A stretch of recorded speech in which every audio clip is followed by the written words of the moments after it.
Hello again, and welcome to Broadcasting Scotland. It's Friday the 22nd of July. I'm Andrew Wilson, and this is Scotland at 7. This evening I have the latest daily update from Ukraine on day 149 of the illegal Russian war of aggression. Then I will introduce our guest for this evening, and then together we will look at today's headlines from Scotland and around the world. A deal to resume Ukraine's Black Sea grain exports is expected to be signed by Ukraine, Russia, Turkey and the United Nations today. The agreement will be put in writing by the parties and signed at the Turkish President's Palace at 1:30 GMT today, according to the Office of the Turkish President, Recep Tayyip Erdogan. The United States said it would hold Russia accountable for implementing the deal. A State Department spokesperson, Ned Price, has accused Russia of weaponizing food. Russia is about to run out of steam and take an operational pause, offering Ukraine the chance to strike back, the head of UK intelligence has said. I think our assessment is that the Russians will increasingly find it difficult to supply manpower material over the next few weeks, said Richard Moore, the MI6 chief. They will have to pause in some way, and that will give the Ukrainians opportunities to strike back. Moore also said that half of all Russian spies operating under diplomatic cover around Europe, totaling about 400, had been expelled since the start of the war in Ukraine. Germany's economics minister has announced a new wave of emergency measures to cut the country's consumption of gas after flows from Russia through the Nord Stream 1 pipeline resumed at reduced levels following a scheduled shutdown. An EU proposal that member countries cut gas use by 15% to prepare for possible supply cuts from Russia is facing resistance from governments, throwing into doubt whether they will approve this emergency plan. The UK will send scores of artillery pieces and more than 1,600 anti-tank weapons to Ukraine, the UK Defence Secretary Ben Wallace said yesterday. He said Britain would also provide counter-battery radar systems, hundreds of drones, and more than 50,000 rounds of ammunition. Ukraine has called for an international tribunal to bring Vladimir Putin to justice more quickly. Trying Russia separately for the act of aggression with international participation would speed up its quest to hold the Russian president and his inner circle accountable, Ukrainian officials said. The Belarus president, Alexander Lukashenko, said the war must be stopped in order to avoid the abyss of nuclear war, and insisted that Ukraine must accept Russia's demands. Russian proxies in the Russian-occupied territory of Donbass have been confiscating documents from forcibly mobilized troops, according to Ukrainian military chiefs. And the UK National Crime Agency has called for more funding to tackle Russian kleptocracy. The NCA said that the UK had been slower to seize sanctioned Russian oligarchs' assets than the US because it could not rely on some of the same substantial level of investment that Washington had poured into tackling international corruption and sanctions busting. Now, we're lucky enough to be joined this evening by Councillor Dr. Siobhan Tolland. Siobhan is an SNP councillor for Lochee in Dundee and is also a community and political activist and a founding member of the community group Dundee Together. Siobhan, how are you keeping this evening? Yeah, not too bad, thanks. How are you? All the better for seeing you. Thank you for joining us on Scotland at 7 this evening, Siobhan.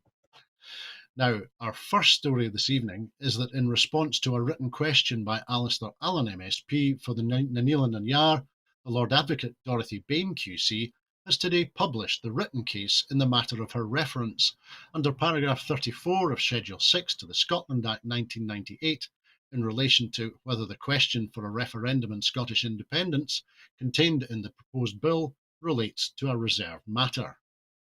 The Lord Advocate's written case sets out both sides of the arguments in line with the law officer's statutory role acting in the public interest. However, the Lord Advocate will represent the Scottish Government's interest at the hearing and will argue the case personally. The Supreme Court has refused the Advocate General's request for directions for parties to file cases limited to the question of whether the court should even accept the reference, and the next step will be for the Advocate General's full written case to be filed by the 9th of August, dealing with all matters in the reference, so that the court can consider everything in a single hearing. The Supreme Court has provisionally set the date of the hearing for the 11th and 12th of October 2022.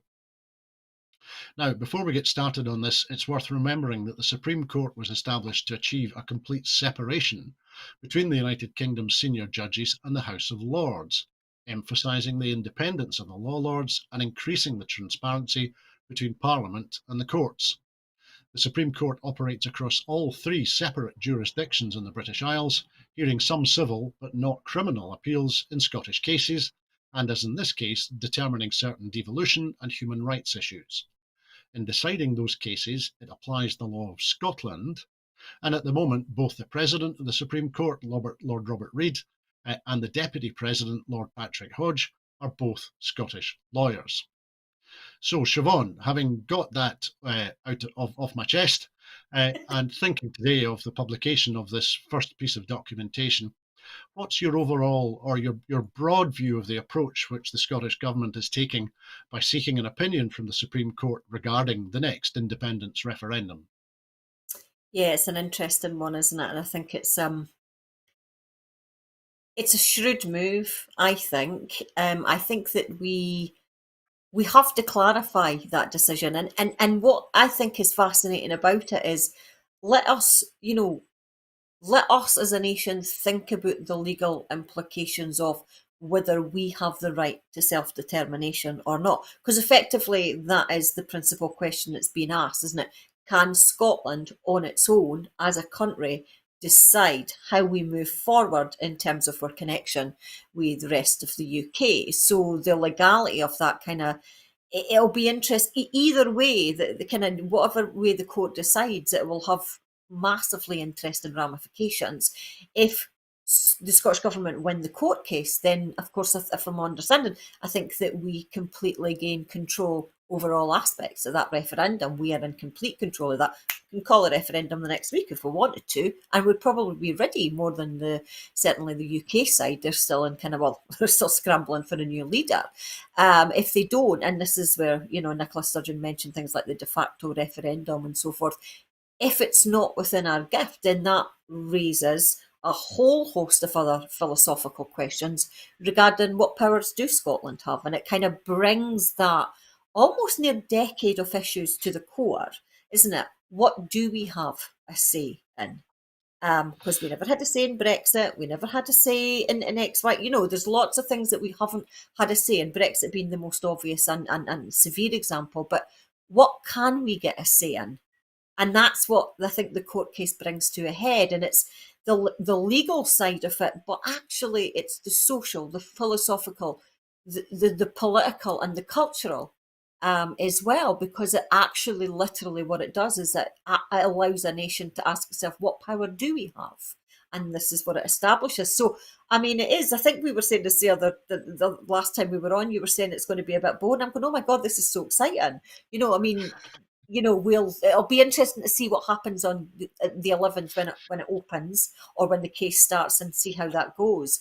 I have no idea how it's going to go. I have no idea either way how the Supreme Court might rule. I might put a wee bet on it though, and I'm not a betting person. That's a good point, Siobhan. I'm tempted to do that too, but as we know, with litigation, the odds are never better than 50-50. So it'll be interesting to see what the bookies are saying. And to your point, without getting overly legalistic, it seems that the unionist argument now is that the people of Scotland have no right of self-determination, and on top of that, also have no means to vote in any sort of referendum, even to demonstrate to their elected politicians what the voters, would like to do. But thinking of the unionist arguments for a moment, a Westminster spokesperson said, people across Scotland want both their governments to be working together on the issues that matter to them and their families, not talking about another independence referendum. And I think that's probably worth unpacking a little bit. Yeah. Governments working together. We know that, as you say, Westminster is barely functioning at the moment, and we know that it refuses to work with the government in Holyrood. The suggestion that people across Scotland don't want to be talking about independence, but the people of Scotland voted for a majority of MPs and MSPs who support independence. Mhm. And saying that issues that matter to families and to people of Scotland, is it not tolerably clear that the only way to save folks from the increasingly demented Westminster is independence? Yeah. I mean, and that concept of let's work together is as you say, it's worth unpacking itself, because if we did work together, if we had genuinely been working together, then we probably would never have got to the point where we wanted independence, because we would have had autonomy, we would have had a say, we would have had a stake in that democratic process. When the UK government say, or UK kind of states say, work together, what they actually mean is do what we say. And I think that it's that's becoming increasingly clearer now, isn't it? It's do what we say because we are the ones in control. And I think it's that tension that's now becoming increasingly kind of. I think it's that Scotland is now beginning to think, no, no, hold on a second, that's just absolutely not on. It's a very Tory argument, isn't it? It's basically, it really is. It's that kind of, let's work together. Stop thinking about what you want to think about, and that's pretty much what they're saying. Stop talking about what you want. Talk about what we want, and actually, rather kind of distastefully, using things like crises in order to do it. But here's the thing: the crises that have been happening are the ones that we've been dragged into. We've been dragged into against our own will, and it's been initiated in the main by the UK. Nicola Sturgeon said it, I thought, very, very well the other day when she kind of introduced the second paper. It's not independence or the issues, it is about the issues. Independence is absolutely about the issues. It is, I think, the phrase you used, the bread and butter issues. Um, Even if, and my final point is, even if what the UK government said was true, let's work together, let's not talk about an independence referendum, da da da da da. It doesn't actually matter, because that's not what Scotland has decided. Exactly what you said.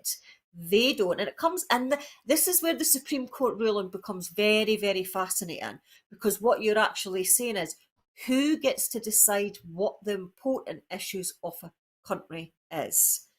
Is it the Westminster government, or is it actually the Scottish people? So it raises a whole host. I think globally the eyes will be watching here, because it's fascinating. If you're kind of outside looking in, this is a fascinating example of a first world country, as it were, trying to kind of forge a democratic path against undemocratic structures.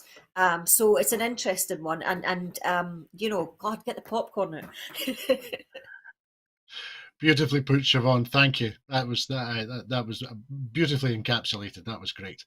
We will, however, look at a little bit more to do with the Conservatives, because the Scottish Conservative Party leader, Douglas Ross, has declined to offer his support to either of the two candidates to become leader of the UK Conservative Party and the next UK Prime Minister. Mr. Ross had refused to say who he voted for in the earlier stages of the leadership election, and it is still unclear whether Rishi Sunak or Liz Truss were his preferred candidates to lead the UK party. Mr. Ross insisted that by refusing to say who he supported, he would find it easier to work with whoever is declared the winner and becomes Prime Minister on the 5th of September. The SNP MSP Paul McLennan said he has accused the Scottish Tory leader of cowardice and a complete absence of leadership qualities. Mr. McLennan alleged that Mr. Ross is too weak to say which of the candidates he supports, and questioned whether Ross would do whatever the next UK Tory leader demands instead of standing up for Scotland. Mr. McLennan said, "We know he shot himself in both feet with his flip-flopping over Boris Johnson continuing his chaotic leadership, but it is now cowardice or contempt for the Scottish voters if he simply won't say who he prefers." Now, Siobhan, of course, the Tory party has lots of leaders, one for Scotland, one for Wales, and another one for England/the UK. So does this approach suggest to you, perhaps, that, as Paul McLennan says, Douglas Ross has the least leadership capability out of all of the Tory party's leaders? There is an element where, I'm not going to say I feel sorry for Douglas Ross, but as the leader of the Scottish Conservatives, he is in a difficult situation because he's clearly not stupid. He understands the absolute dilemma that a Scottish Tory is now going to have within Scotland because of the leadership. And because of Boris Johnson. And then what you've got, of course, is the new Tory leadership is literally two people that were in his cabinet fighting to kind of out Johnson. So there's a wee kind of element there that it's the same old, same old. So he is kind of, he's got his loyalty there to the Conservative Party, and that's where he has to go. But he must recognise that kind of taking a side or taking a stance here is in terms of supporting the Conservative leadership battle here is going to isolate him even further within Scotland. He really is in a kind of, I suppose it's very symbolic of where the Conservatives are actually, to be more broad in Scotland, where the unionist positions are, and that would include Labour unionist positions as well, is that it's a fundamental contradiction, is they don't really know where to turn because they know they don't want an independent Scotland, but there's no really other credible path for them to kind of support and follow and get enthused around. Could you really get enthused around, I mean, in the same way, could we get enthused around a kind of a union under Boris Johnson? Well, he must be thinking the same. Can we get enthused around a union around Liz Truss? So there's an element there, and I do think it is symbolic of that tension that the Conservatives and Unionists do have within Scotland at the moment. They know what they don't want, but they've nothing really more to offer. So they're kind of stuck between a rock and a hard place, I think. Nothing to offer, absolutely, Siobhan. Thank you. That's enough Tory stories for this evening. Let's move on now because the Port of Dover has declared a critical incident, blaming woefully inadequate French border control staffing for queues of up to 6 hours as the busiest summer getaway in years kicks off. The Kent port apologised to travellers facing long waits to cross the channel on what was expected to be an extremely busy day for air, road and rail travel, as most schools across England and Wales break up for the holidays. The port's chief executive, Doug Bannister, declared a critical incident, saying that the port had been badly let down by French border controls that were insufficiently resourced and working slower than normal, causing traffic to queue for miles. Dover is directly affected by any French staffing shortages because of juxtaposed controls where travellers clear French entry requirements at the port before crossing the channel. The ferry operator DFDS, which runs up to 30 sailings each day on the Dover-Calais route, tweeted a warning to passengers to allow 4 hours to complete the check-in process and border controls. The company said it would work to get checked-in travellers onto the next available sailing. Residents and businesses in Dover have already been snarled up in traffic chaos on several occasions this year, as tourist travel has rebounded after the pandemic, while cross-channel freight volumes have increased. Dover was hit particularly hard by long queues ahead of the Easter school holidays, when parts of the coastbound M20 motorway were turned into a lorry park for HGVs waiting to reach France. The disruption was caused by a shortage of ferries following P&O's mass sacking of crew members and poor weather conditions, combined with the temporary outage of a key post-Brexit customs IT system.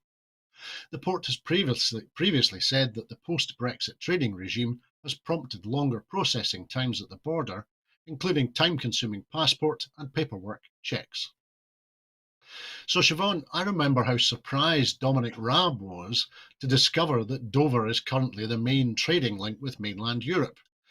Does this story today suggest that nobody else in the Westminster government has learned that lesson as Dominic did? I know, almost as if Brexit has bad consequences. How bizarre is that? Yes, it's it's an. I mean, there's been chaos across the board, isn't it? You're talking about there's three examples there of chaos just in that last year alone, but there's been chaos at the airports as well. In terms of, I suppose, us travelling outside we're kind of geographical ground, then it all seems to be bound with chaos.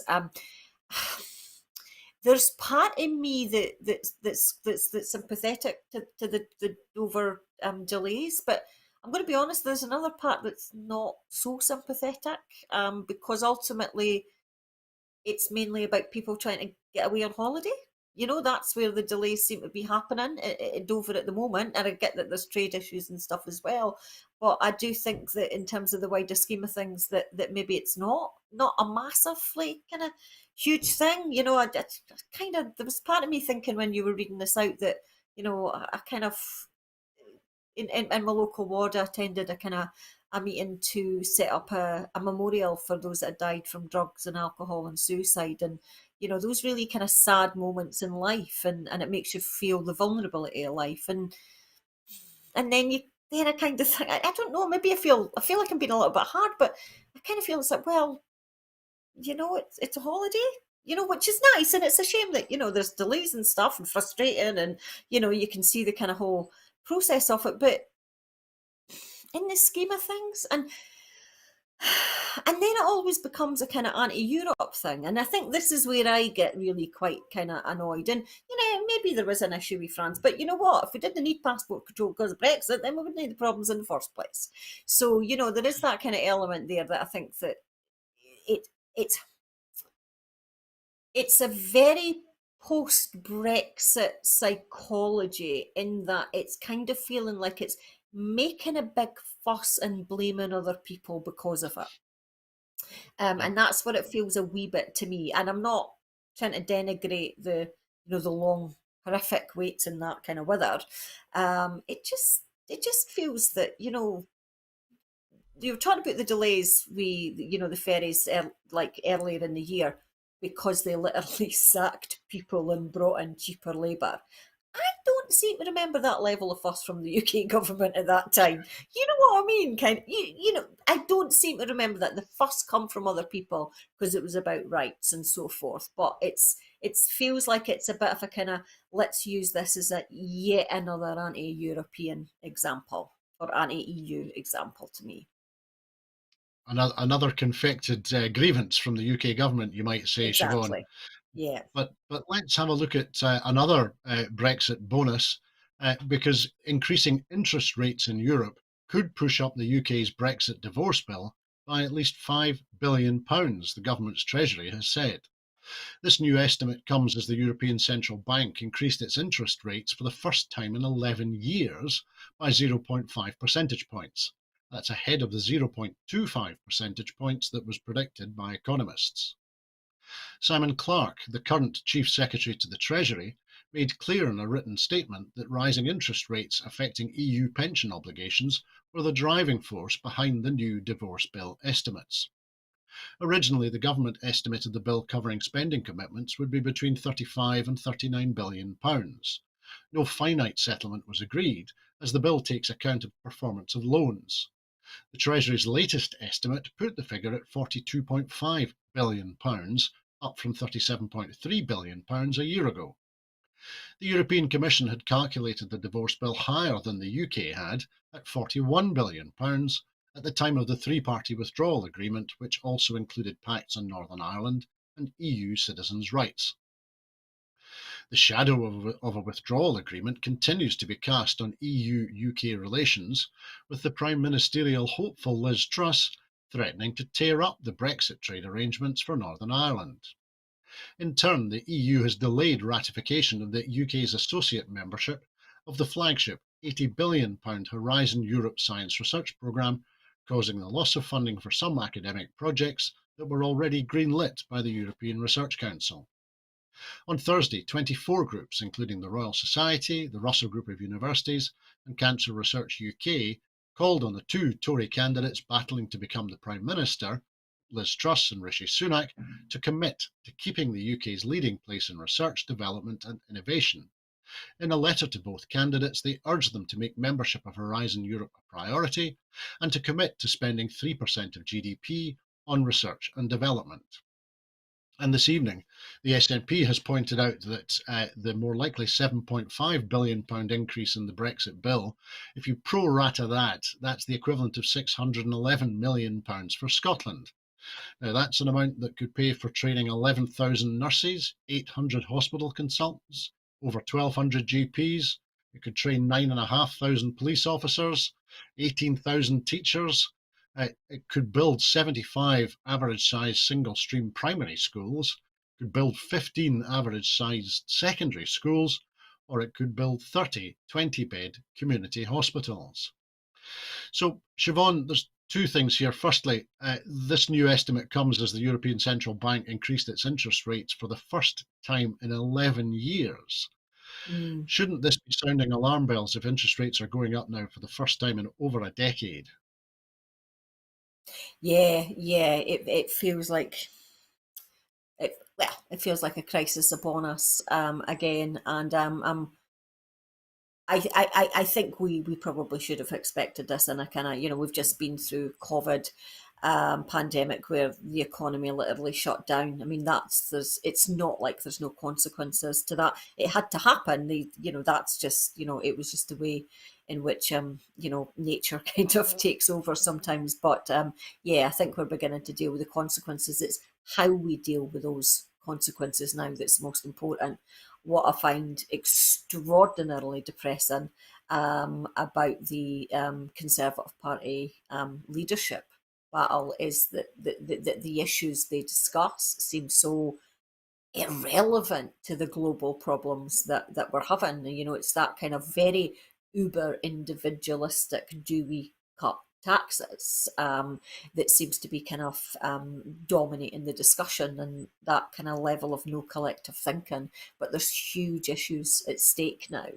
As inflation rises. In addition to that, we've got just this week evidence of global climate change hitting the UK. London was burning. And so we've got those issues that need to be tackled as well. So there's all these kind of issues that if we work together collectively and find solutions, it's how we deal with these now that's massively important. I think that the problems are here and for us to kind of deal with. It's how we deal with it. We will not deal with it by talking about nuclear power and tax breaks and toilets, which seem to dominate part of the discussion as well. The leadership felt very alien in that respect. It was not a debate that would be occurring in Scotland. I think that we would certainly have been thinking about very different issues in that leadership debate. But yeah, there's massive alarm bells now in terms of how we deal with our economy, not just at a local level or even a Scottish level, but at a global and European level. I don't know about you, but it feels to me that never have we needed Europe more, perhaps, because it allows us to work together. Even the research and development that, the kind of the grant in that science, we could have been and we should be involved in that, because actually research and development is something that will help us kind of resolve the climate change crisis. So these are like massively important issues that we need to tackle, and we're being excluded. We're going to lose the talent. We're going to lose that expertise and research innovation if we're not careful, because we're out of Europe. But we need to think and work together. That was always going to be the case. So these are just the consequences that we knew would happen. As you say, Siobhan, absolutely. The consequences that we knew, and as you also say, it does feel that the candidates for leadership of the Tory party are not talking to people in Scotland at all. But let's look at Or interest even rates people from a in different England, to be perspective. fair. Oh, Sorry, even people in England, they're only really talking to the Tory party members. no, you're absolutely right. You're absolutely right. But I was going to look at interest rates from another perspective, because Mm. interest rate increases from the Bank of England will weaken a UK economy that is already expanding at its slowest pace since beginning to emerge from the winter lockdown of 2021, according to the latest snapshot of private sector activity. The latest monthly survey from the S&P Global Chartered Institute of Procurement and Supply showed both the UK services and manufacturing sectors struggled to cope with rising cost of living pressures. The squeeze on industry from dearer commodity prices resulted in the first contraction of the manufacturing output since the early stages of the pandemic in May 2020. Andrew Bailey, the governor of the Bank of England, has said a half-point increase in borrowing costs is a possibility next month, but the S&P CIPS Purchasing Managers Index suggested the Bank of England would be tightening policy with the economy at its most vulnerable in 17 months. The survey showed service sector activity fell from 54.3 to 53.3 in June, while manufacturing dropped from 50.3 to 49.7. A reading below 50 suggests that that part of the economy is contracting, not expanding. Chris Williamson, the chief business economist at S&P Global Market Intelligence, said the UK economic growth slowed to a crawl in July, registering the slowest expansion since the lockdowns. Although not yet in decline, with pent-up demand for vehicles and consumer-orientated services such as travel and tourism helping to sustain growth in July, the PMI is now at a level consistent with just 0.2% GDP growth. Forward-looking indicators suggest worse is to come. So, Siobhan, we've been told that service sector companies mostly said that intense wage pressures due to shortages of staff and rising consumer price inflation had continued to push up their costs. Given how much of the UK economy is now services and not manufacturing nowadays, is this a particular worry? Well, I mean, it is a core part of our economy, isn't it? And you can see even just on a broad individual kind of level that yeah, if money's tight, you're not gonna you're not going to use the service sector so much. So you can see how that would immediately happen. I mean, it's not going to get any better, I think, anytime soon. I think that there is going to be quite kind of a rough storm. I think that manufacturing as well is another issue. I know that you said the service sector is important, but I mean, even thinking just local examples here, that in Angus, the new build for the Moneyfield High School, the costs have escalated through the roof. In Dundee, the repairs for the Olympia building costs have escalated through the roof as well, because inflation has just sent it. So we are talking about the building programs that we all want to do. The house building programs must be under intense pressure within Scotland. That promise of 100,000 houses, that will be under extreme financial pressure now because of the inflation. And remember, as Kate Forbes keeps telling us, we cannot borrow, so we're on a fixed budget, we cannot even find the money in a way that any other normal independent nation could. So it does pose, I think, significant pressures maybe for Scotland more than perhaps the UK as a whole, because they've got that kind of power of borrowing that can maybe offset some of those issues. The problem, of course, that we have, and this comes back to the Tory party leadership again, is like, oh, well, let's cut taxes. It's not let's invest in more public services. It's not let's borrow more money and invest in a good, robust green infrastructure in order to make jobs. It's not that. It's let's cut taxes. So as far as I can see, and I'm not an economist, and I would never pretend to think to be so, but that to me is only going to contract the economy even more. You need to put money in people's pockets to spend.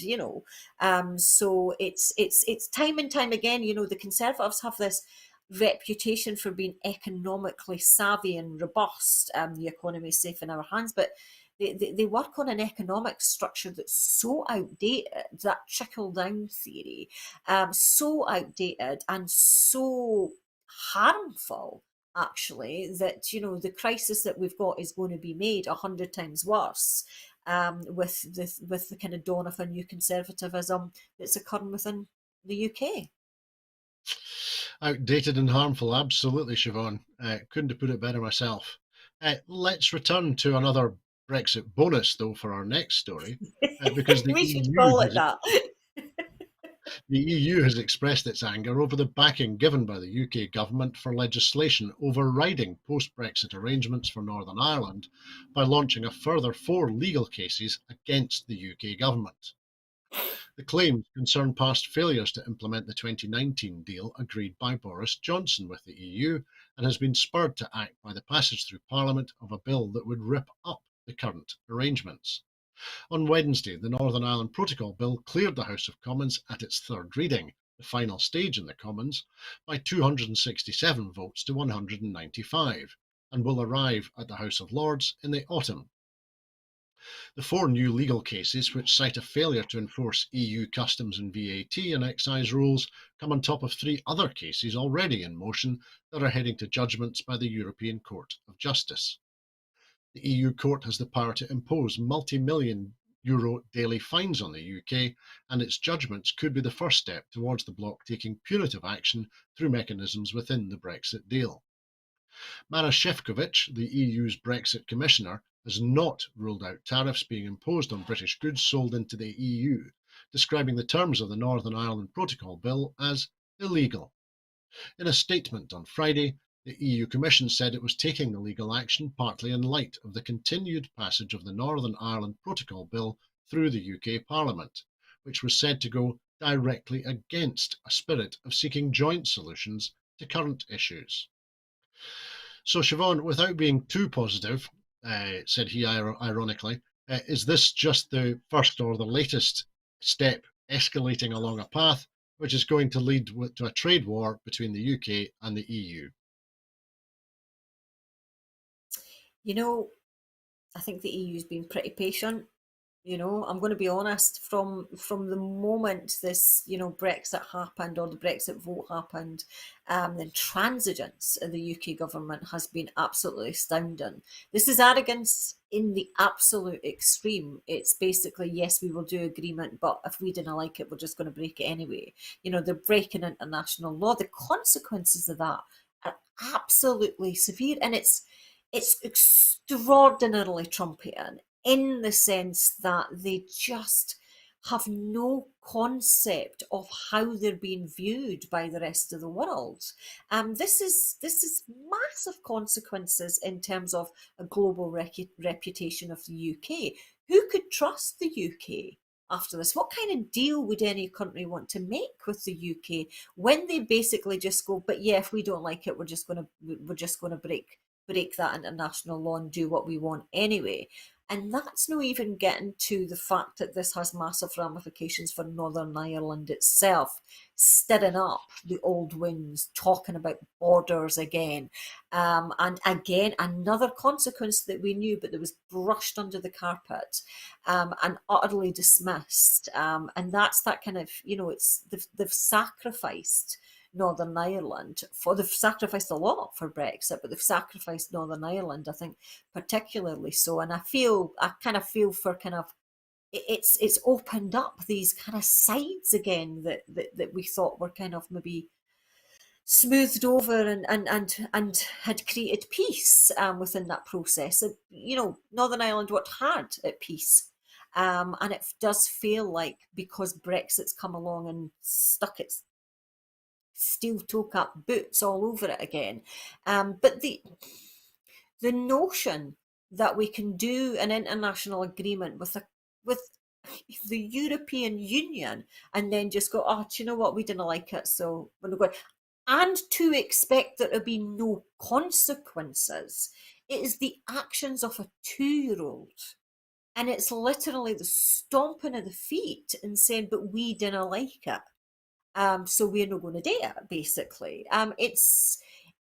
I think Europe, I mean, honestly, if I was Europe, I would have set boundaries much more clearly, much earlier on, because I think you are dealing with kind of a very unruly child almost. They kind of maybe should have been sent to the naughty corner a couple more times. So, but there is that kind of, but it seems that Europe's patience has run out now. And those kind of like court cases and legal challenges.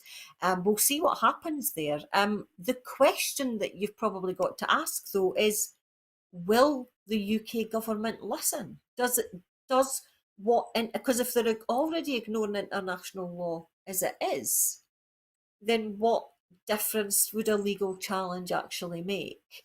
But you're right, it is the makings of a trade war. And completely destroying relations with our neighbour Ireland as well. Because they're the ones that deal with the consequences too. It's shocking behaviour. It's utterly embarrassing. Yeah, absolutely embarrassing and with consequences. Who'd have thought it? Yeah. Yeah, of course, Siobhan, completely. Let's move on now, and we'll turn our views to the West for our next story, because after 8 gripping hearings, the panel investigating the January 6 attack on the Capitol building has completed its first phase of laying out one of the most consequential stories of the modern era: how America's democracy came to the brink of collapse in the aftermath of the 2020 election.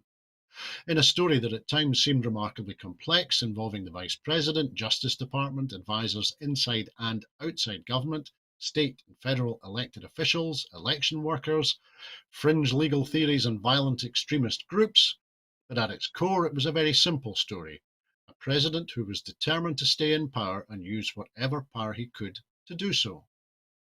Trump sought to overturn the election, even as his inner circle warned him that what he was doing was likely unlawful and was fomenting violence. The hearings heard how the president was willing to do whatever it took, even condoning the idea of a violent mob hanging the vice president. But even though Trump's effort didn't succeed in overturning the election in 2020, he unleashed a movement of election deniers that is now trying to set its hooks deep into the machinery of Americans' election systems. The majority of Republicans continue to believe the 2020 election was stolen. Meanwhile, experienced election officials facing a wave of harassment are leaving their jobs. Vigilante groups of citizens are going door to door looking for voter fraud and pushing officials to conduct ad hoc post-election reviews and move to hand counting election results.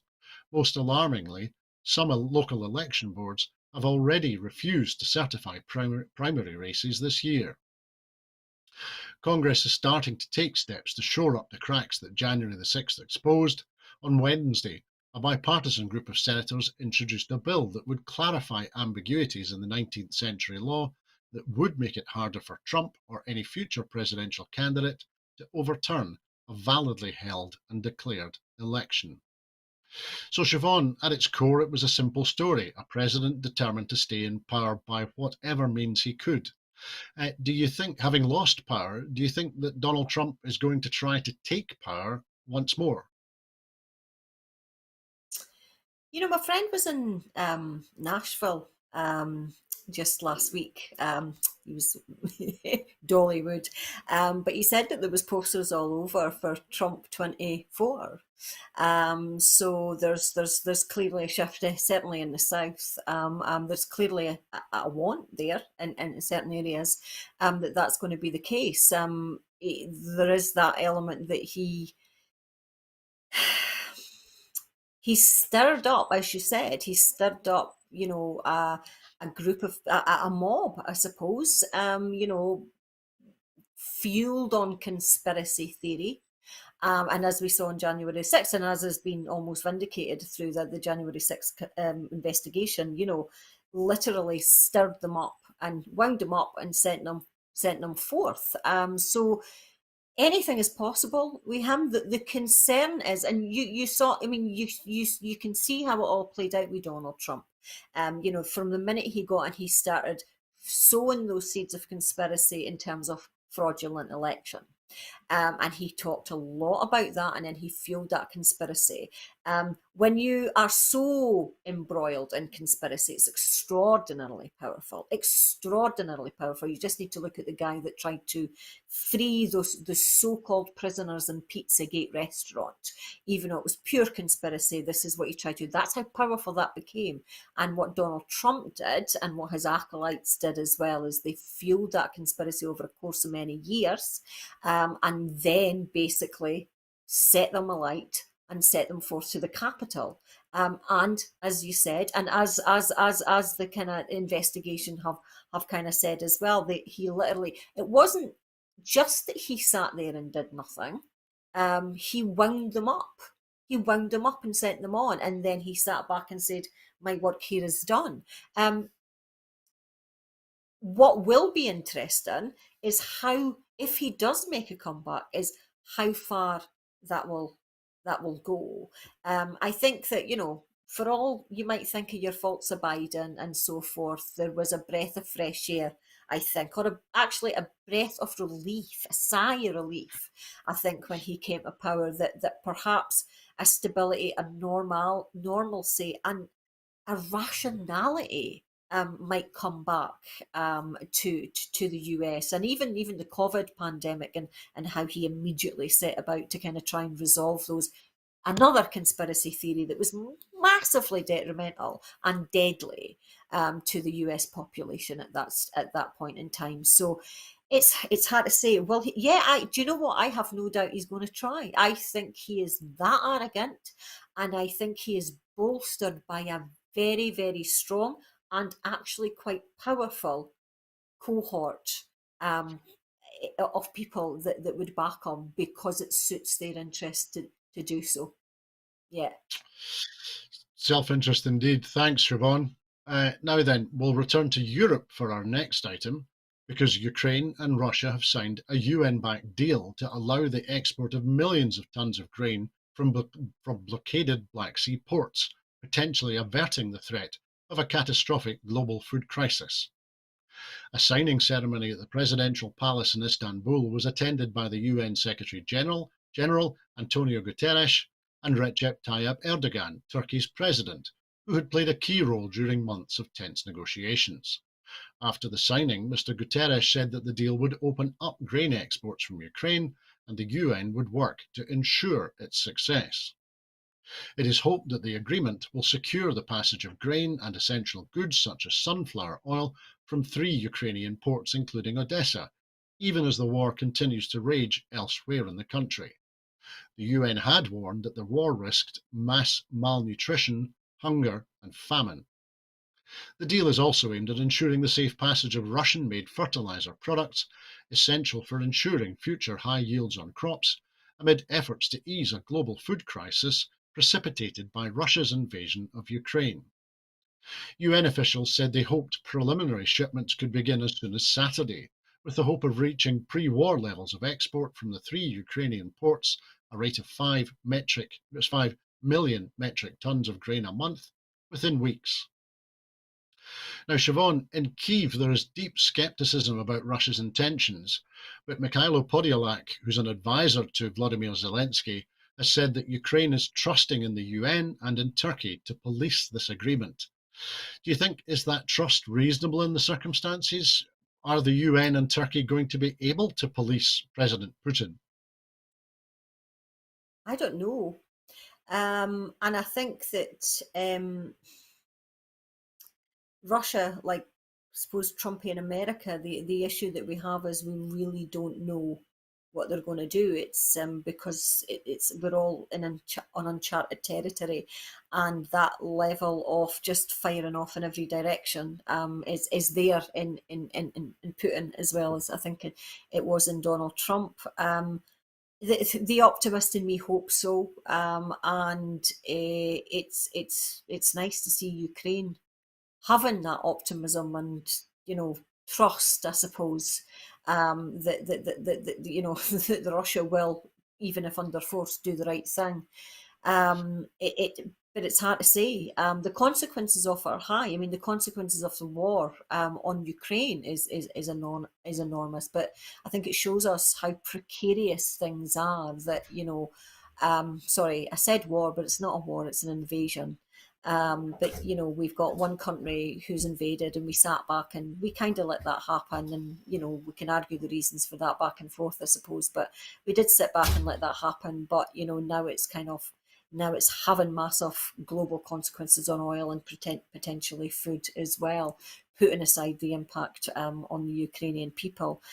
So it shows you how precarious these things, and actually it goes back to, I suppose, what we were saying at the start, that it shows us how interdependent we are as a global structure, how dependent we are on each other, and how we need to think collectively more often. I hope so. I mean, there's a small part of me that thinks that maybe Russia will do the right thing. Sorry, maybe Putin will do the right thing, because it's not Russia, it's the Russian government. But hopefully the UN will have the teeth. The problem, the negative or the pessimist in me thinks, well, we just sat back and let it happen, and we're only really kind of intervening when it's impacting on us. You know, kind of say, oh, but what about our grain? Oh, let's do a deal then. Let's kind of do, So there's that kind of element there as well that kind of makes me feel kind of slightly disturbed that maybe we're working in self-interest rather than in the interests of the Ukrainian people. I hope that we find a resolution. I feel like my depth in talking about this, to be honest, because it's so complex and so awful, and the consequences of it are so huge. But I just can't believe we've allowed this invasion to go on for so long. Completely, Siobhan. I couldn't agree more. And the implications of the war continuing are going to be felt both by people in Ukraine and around the world if the UN and Turkey are not able to get this agreement to stick and start exporting, as they say, 5 million tons of grain a month. But let's return to Scotland for our final story this evening, because a total of 24 projects from across the country have been awarded funding of £110,000 to promote and showcase quality regional produce. The latest round of the Regional Food Fund was launched in April this year to support the development of local food and drink projects with grants of up to £5,000. Managed by the industry organisation Scotland Food and Drink, the fund is designed to contribute to the sector's recovery from the aftermath of the COVID-19 pandemic and to raise the profile of local and regional produce. Initiatives supported by this fund range from food and drink festivals and events to food tourism collaborations, online and physical markets to e-commerce such as Stranraer Oyster Festival, Clyde Island Gin Passport and the Bowhouse Link. Several of the country's regional food groups will be delivering projects, such as a farm vending by Butte Kitchen, promotional pop-ups by Appetite for Angus, a buy local campaign from Eat and Drink Dundee, and Food Heritage Project by Lanarkshire Larder. The Cabinet Secretary for Rural Affairs in the Islands, Vary Goodwin, said, "This is the third round of funding provided under the Regional Food Fund, and I'm pleased to see that the involvement of such a diverse range of projects. These collaborative projects will help showcase the incredible range of food and drink produced in Scotland, delivering more unique and memorable eating and drinking experiences, and provide further impetus to the sale of local produce, develop food tourism opportunities, and contribute to the recovery." So, Siobhan, there were a couple of projects mentioned in there that are closer to you, promotional pop-ups by Appetite for Angus, and a buy local campaign from Eat and Drink Dundee. But I was going to ask you, what food or drink startup or innovation would you like to taste this summer? I fancy the gin.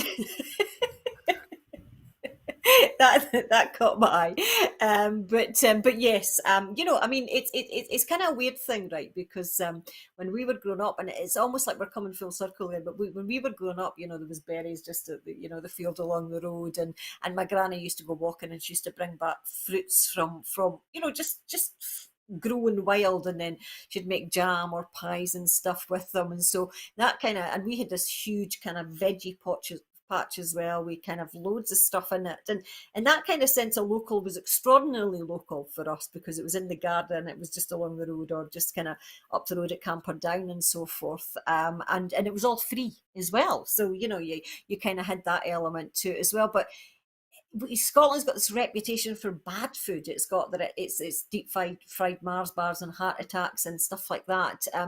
And it is something that we need to kind of shift. The eat local it's part of a kind of, I suppose, a whole new culture now, isn't it? That exporting stuff for kind of hundreds of miles or thousands of miles away, just for kind of, just for a little bit of kind of, as something as it feels a strange concept now in light of the kind of problems that we're now experiencing. So there's that element, and there's a climate element, I think, of local food produce as well, that it's that 20-minute society that the SNP would like to promote, and I think it's a good idea. So we do need that, but actually on an international level, promoting good food and drink. Scotland has that other reputation of high quality food, as well, and it's something that we really should promote. One of the things I like doing is kind of, is going to pick your own strawberries or raspberries and stuff like that as well. So that's always nice, and promoting something like that, I think would be good. I did see, I can't remember where it was earlier on, that there was a bit of a trip around the berry fields. So it was like a wee tourist attraction. Like, come on, have a look at the wee berry. I think it was on the news actually. Come on, have a look at a wee berry field. So stuff like that, I think, is really good. And it's literally Dundee and Angus. The berry fields surround Angus, but we've got so much, I think, to offer. So it's a great initiative. It's just how much that will impact ordinary kind of everyday people that maybe I'm kind of thinking about in that respect. It's one thing talking about high quality food produce, but food banks have gone up by a third since September last year. I'm pretty sure most people attending the food bank won't really be thinking about gin festivals, and that's the cynic in me. But we need to do it. We need to do it as a kind of, as a country trying to build a reputation on the international market, I suppose, especially if we're becoming independent. But yeah, I'm going to go to the gin one. That's Thanks, Siobhan. that's my less serious point. No, thanks, Siobhan. That's a good point. These initiatives and the way in which we consume food needs to change in Scotland and needs to change for everybody. But like you, the notion of gin flavoured with soft fruit from Tayside sounds very attractive at this precise moment in time. And that's because On a that is Friday night. all exactly, because that's all that we have time for this evening. In making these programmes, Broadcasting Scotland relies on the support of viewers and others who value our distinctive approach to news, current affairs and culture. Please help us to continue to make these programmes. If you would like to support us, then please subscribe or donate to Broadcasting Scotland. You will find the link to do that on the screen now. We are continuing to appeal for assistance on Facebook and Twitter because the urgent need for financial support has not gone away. There are other ways in which you can contribute to our work. If you would like to volunteer to work with Broadcasting Scotland, then please visit our website at www.broadcastingscotland.scot and send us a message there. You can find us on Twitter at BroadcastScot. Please like and retweet us there. And you can also find us on Facebook by searching for Broadcasting Scotland. When you're watching us on YouTube, it would be great if you would like and subscribe to Broadcasting Scotland on that platform. Meantime, we will be here again on Sunday at noon with the next edition of the Full Scottish, so please tune in and join us again then. And that's the way it is at very nearly Scotland at 8. Thank you to everyone who has been watching this evening, and a very special thanks to our very special guest, Councillor Dr. Siobhan Tolland. Thanks, Siobhan.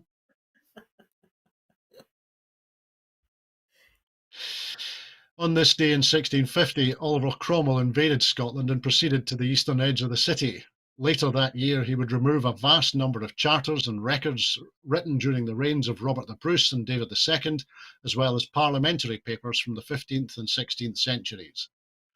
These documents were eventually lost in the North Sea when one of the two ships bringing them back, the Elizabeth of Burnt Island, sank in a storm off Northumbria on the 18th of December 1661. All the papers and parchments on board, 85 barrels full, were lost. That destruction of records compounded vast gaps in the National Archive left when Edward I took the country's papers out of Scotland during the Wars of Independence. And people wonder what happened to the history of Scotland. I hope that you have a very peaceful evening, very peaceful weekend, and can join us again here on Broadcasting Scotland very soon. Bye-bye.